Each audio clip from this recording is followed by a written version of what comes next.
As maldições dos Romanov. A família Romanov governou a Rússia por mais de 300 anos e nesse tempo fez muitos inimigos.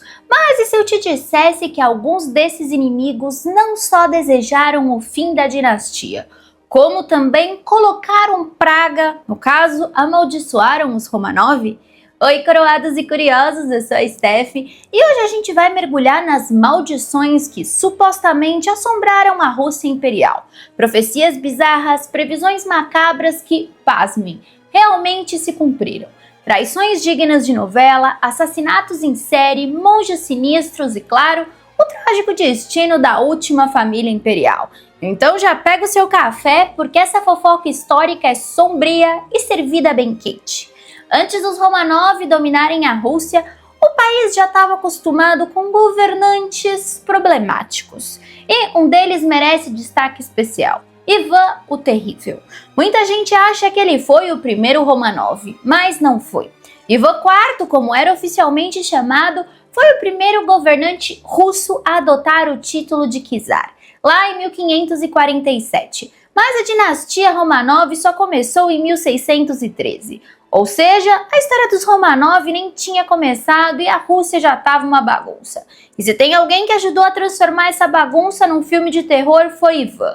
Ele consolidou o poder de czar, mas fez isso de um jeito ligeiramente psicótico. Ele perseguiu os boiardos, os nobres da época, matou milhares de pessoas, talvez algumas esposas, mas isso eu deixo para outro vídeo, e de quebra assassinou o próprio filho espancado em um acesso de raiva.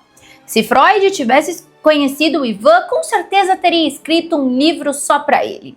Mas o pior veio depois da morte do Ivan em 1584.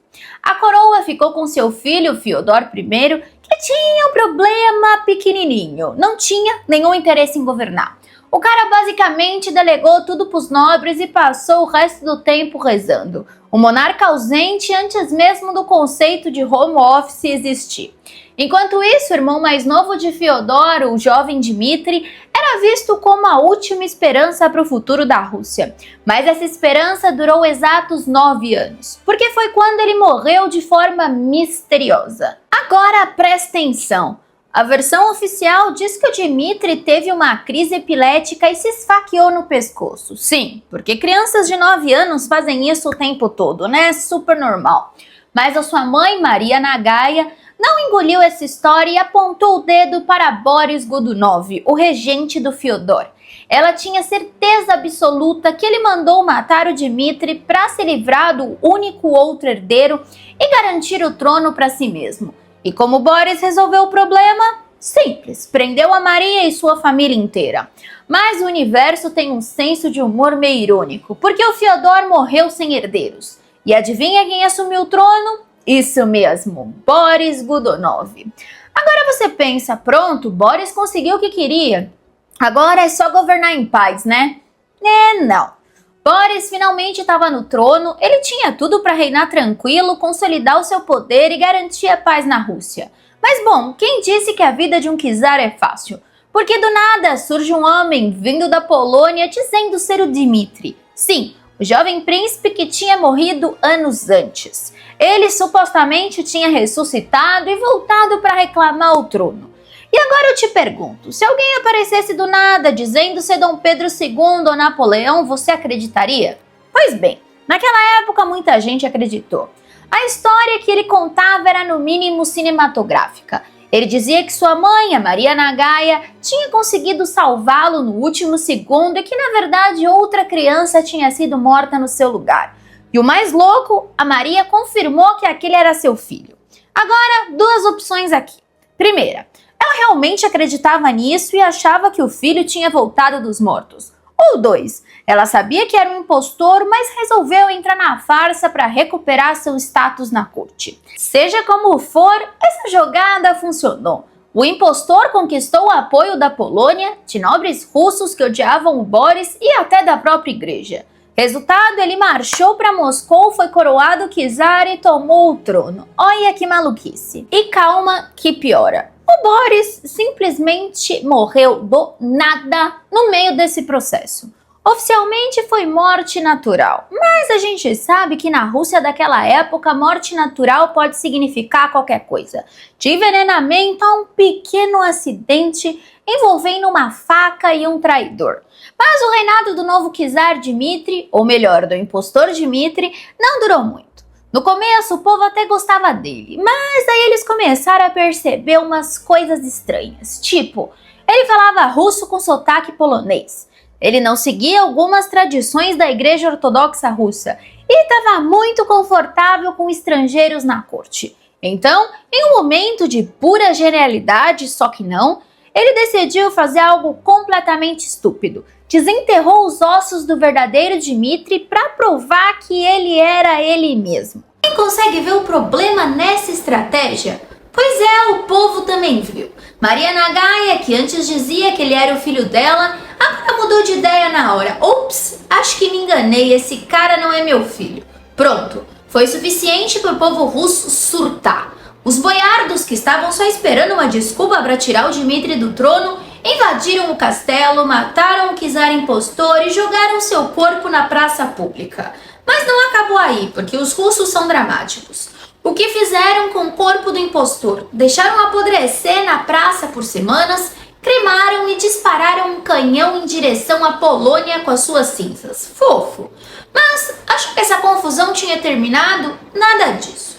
Porque a viúva dele, a Marina Mitiszek, fugiu e encontrou outro impostor Dmitri. Isso, o cara apareceu dizendo que era o Dmitri verdadeiro e a Marina disse: "Ah, meu marido, não tenho dúvidas."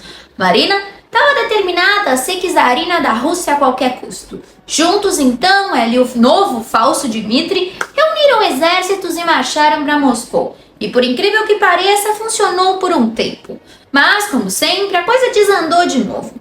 Esse segundo falso Dmitri era menos convincente que o primeiro.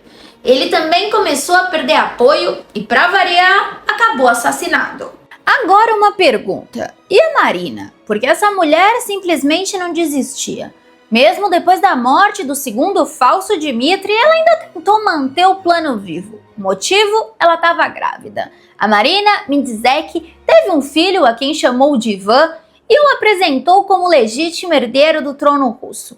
Afinal, se ela conseguiu fingir que dois homens eram o Dmitri, por que não fingir que o bebê era o novo Czarevich?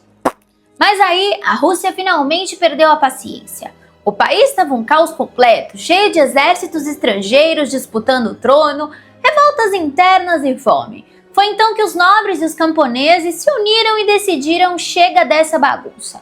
Em 1613, um novo czar foi eleito, Mikhail Romanov, um jovem de 16 anos cujo avô, Filaret, tinha sido uma figura influente no governo. E assim, depois de anos de confusão, a dinastia Romanov finalmente começou. Eu posso falar sobre a dinastia em outro vídeo. Mas voltamos para Marina e seu filho. Afinal, o que aconteceu com eles? Bom, a Rússia não ia deixar que mais um herdeiro falso causasse problemas no futuro. Então, para garantir que ninguém jamais tentasse colocar o pequeno Ivan no trono, os Romanov decidiram acabar com eles antes que ele crescesse. E foi aí que nasceu a primeira grande maldição contra os Romanov. Na versão mais popular da lenda, Marina foi presa, seu marido foi empalado e seu filho, o pequeno Ivan, foi enforcado em público. E não só isso. Para garantir, então, que ninguém esquecesse a mensagem, eles deixaram o corpo do menino pendurado por um mês inteiro como um aviso para qualquer um que ousasse desafiar o novo czar. E diante dessa brutalidade, diz a lenda que a Marina, em seu desespero, lançou uma maldição sobre a dinastia. Vocês começaram sua dinastia com a morte de um czar e terminarão com a morte de outro. Malditos sejam. Agora eu te pergunto, isso foi só uma lenda ou uma profecia real? Porque se a gente olhar para o futuro, a dinastia Romanov realmente terminou com a morte de um czar. Mas continuando, com os Romanov agora no trono, você deve estar pensando: bom, agora a Rússia finalmente vai ter um pouco de paz, né? Não. Se tem uma coisa que a Rússia não conhecia naquela época, era a paz. A história dos Romanov então já começou com uma maldição e ao longo dos séculos as coisas só foram ficando mais caóticas e bizarras, que é o que a gente adora falar por aqui. E um dos momentos mais tensos da dinastia aconteceu com ninguém menos que Pedro o Grande. Agora, o apelido não era força de expressão. Ele era gigante, com mais de 2 metros de altura e tinha um plano ambicioso: transformar a Rússia em uma potência moderna. O problema? Muita gente odiava as reformas dele. Mas vamos começar do começo. O Pedro subiu ao trono em 1682, mas no começo precisou dividir o poder com seu meio-irmão Ivan V, que era praticamente cego e tinha sérios problemas de saúde. Para piorar, quem realmente mandava na época era a irmã mais velha deles, Sofia, que não queria largar o poder de jeito nenhum. Então o Pedro fez o que qualquer irmão amoroso faria nessa situação. Deu um golpe nela e a trancou num convento para o resto da vida. Com o caminho livre, ele começou seu projeto de transformar a Rússia em um país mais ocidentalizado. Mas nem todo mundo gostou disso, claro, especialmente a nobreza conservadora e a igreja ortodoxa, que viam Pedro como um traidor das tradições russas. E falando em tradição, a família dele arrumou um casamento para ele com a Eudóxia Louporrina, uma nobre que representava exatamente tudo que o Pedro queria mudar na Rússia. Agora imagina só, um cara progressista, fascinado pelo iluminismo, casado com uma mulher ultraconservadora, que odiava qualquer coisa minimamente moderna. Acredita no que deu? Merda! O casamento virou merda! Pedro e Eudoxia tiveram 3 filhos, mas apenas um sobreviveu, o pequeno Alexei. Só que fora do quarto, a relação entre Pedro e Eudoxia era um inferno. O Pedro queria construir escolas, reformar o exército e abrir a Rússia para o mundo. A Eudoxia, queria que ele parasse com essas ideias malucas e voltasse a ser um bom czar tradicional, cercado por padres e nobres conservadores. Então Pedro resolveu o problema da maneira mais simples possível. Se livrou da esposa. Ele a forçou a virar freira e a mandou para o convento igual ele tinha feito com a irmã, para nunca mais atropelar seus planos. E, no lugar dela, ele assumiu uma nova companheira, Catarina, uma camponesa de origem polonesa que se tornaria Catarina I da Rússia. Não é a Catarina Grande é a Catarina II, não erre. A Eudóxia, descobri que tem um acento, então é Eudóxia, foi completamente apagada da vida política da Rússia, mas ela não esqueceu e não perdoou. Enquanto Pedro se dedicava a transformar a Rússia em uma superpotência, o seu filho Alexei crescia odiando tudo que o pai fazia. O Pedro queria transformar o menino em um herdeiro forte e moderno. Trouxe tutores estratégicos, fez ele estudar matemática, ciências, política, mas o Alexei não queria nada disso. Pra vocês terem uma ideia do nível de rebeldia do garoto, um dia o Pedro perguntou como iam as aulas de matemática e o Alexei respondeu atirando na própria mão. Super sutil. E para piorar, enquanto o Pedro modernizava a Rússia, muitos russos queriam as antigas tradições de volta. Eles odiavam essas mudanças e o Alexei, o filho do Pedro, virou o símbolo dessa resistência. Ele e sua mãe, Eudóxia, eram vistos como os legítimos representantes da Rússia tradicional, enquanto Pedro era visto como um czar que queria transformar o país numa versão piorada da Europa. A relação entre pai e filho, que já era horrível, desmoronou de vez quando a esposa do Alexei morreu no parto. O cara já estava muito destruído emocionalmente e, em vez de apoiar o filho, o Pedro ameaçou deserdá-lo e dar o trono diretamente para o neto. Desesperado, Alexei fugiu para Viena, esperando encontrar abrigo entre os inimigos de seu pai. Mas o Pedro não ia deixar barato. Ele mandou espiões atrás do filho e por fim o convenceu a voltar. E aí vem um detalhe sinistro. O Pedro prometeu que se o Alexei voltasse, nada de ruim ia acontecer. Ele poderia viver no campo, sem responsabilidades, até casar novamente e seguir sua vida. E o que aconteceu quando Alexei voltou? Pedro, como todo pai super carinhoso, prendeu o próprio filho e mandou torturá-lo até a morte. O Alexei, então, morreu aos 28 anos, destruído pelos espancamentos e humilhações na prisão. Agora, imagine o que a Eudóxia sentiu quando soube disso. Ela já tinha sido exilada para um convento, teve seu casamento anulado, perdeu todo o poder e agora seu filho tinha morrido. E foi nesse momento que, segundo a lenda, ela lançou uma maldição sobre São Petersburgo, a cidade que o Pedro construiu e que simbolizava tudo que ele representava. São Petersburgo não ficará de pé, a cidade ficará vazia. Agora, será que essa maldição realmente se cumpriu? Talvez. Desde sua fundação, São Petersburgo enfrentou tragédias sem fim. A maior delas aconteceu em 1824, quando uma inundação fez o rio Neva subir 4 metros, matando milhares de pessoas. A cena era apocalíptica. Barcos navegavam por cima das ruas, corpos boiavam na água e boa parte da cidade ficou destruída. Mas não parou por aí. No século seguinte, São Petersburgo enfrentou mais de 50 grandes enchentes, além de revoluções, invasões, guerras e fomes terríveis. Durante a Segunda Guerra Mundial, a cidade, que na época se chamava Leningrado, sofreu um cerco nazista que durou 900 dias. Mais de 1 milhão de pessoas morreram de fome e de frio. Coincidência ou maldição da Eudóxia se cumprindo? Mas bora pra próxima. As coisas estão esquentando aqui. Você já ligou o ventilador? Agora a gente chega no capítulo mais bizarro dessa história. Se você achou que já viu de tudo até aqui, segura essa. Um monge místico, sinistro, polêmico e praticamente imortal. Grigori Rasputin. Agora me diz, tem como contar a história do fim dos Romanov sem falar desse cara? Não tem. Quem foi Rasputin e como ele virou o conselheiro mais temido da Rússia? Rasputin era um camponês da Sibéria que de alguma forma foi parar no centro da corte imperial russa. Como? Bom, digamos que ele tinha um certo charme e uma fama estranha de fazer milagres. Foi exatamente essa fama que o colocou no caminho da família imperial. O czar Nicolau II e a imperatriz Alexandra tinham um problema gigantesco. Seu único filho homem, Alexei, tinha hemofilia, uma doença genética que fazia com que qualquer corte ou machucado pudesse ser fatal.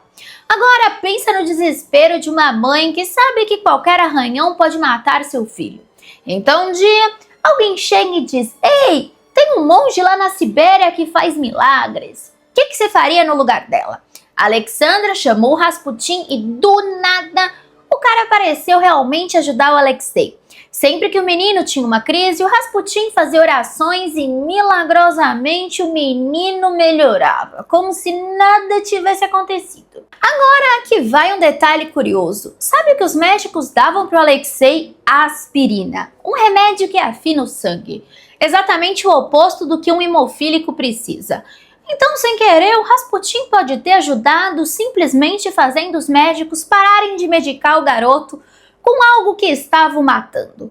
Mas para Alexandra, aquilo era prova de que o Rasputin tinha poderes sobrenaturais. Resultado, o monge virou o homem mais influente da Rússia. E quando eu digo influente, não é exagero. Ele começou a interferir nas decisões do governo, colocando seus aliados em cargos importantes e praticamente mandando na czarina, enquanto Nicolau II estava ocupado com a Primeira Guerra Mundial. Agora me diz, você acha que a nobreza aceitou de boa? Óbvio que não. O povo e os aristocratas odiaram Rasputin. Viam ele como um charlatão manipulador e começaram a espalhar rumores de que ele controlava a czarina de maneiras nada políticas, se é que você me entende. E foi assim que surgiu a conspiração para matá-lo. Agora, se você já ouviu falar do Rasputin, com certeza ouviu a história de como ele morreu. E sinceramente, parece mais um roteiro de filme de ação do que um assassinato real. A aristocracia russa queria se livrar então dele de qualquer custo. O cara tinha se tornado o homem mais influente da corte. E os nobres estavam revoltados.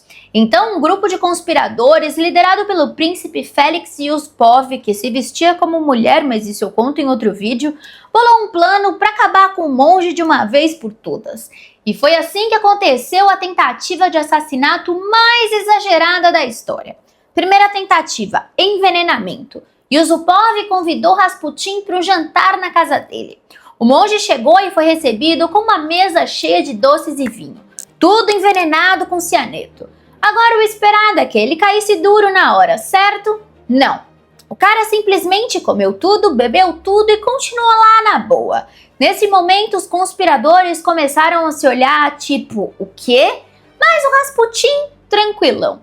Então, Yusupov pensou, tá bom, plano B. Segunda tentativa, vamos dar um tiro a queima-roupa. Sem perder tempo, Yusupov sacou uma arma e atirou no Rasputin no peito. Dessa vez funcionou. O monge caiu no chão imóvel. Agora sim, né? O trabalho estava feito. Bom, não.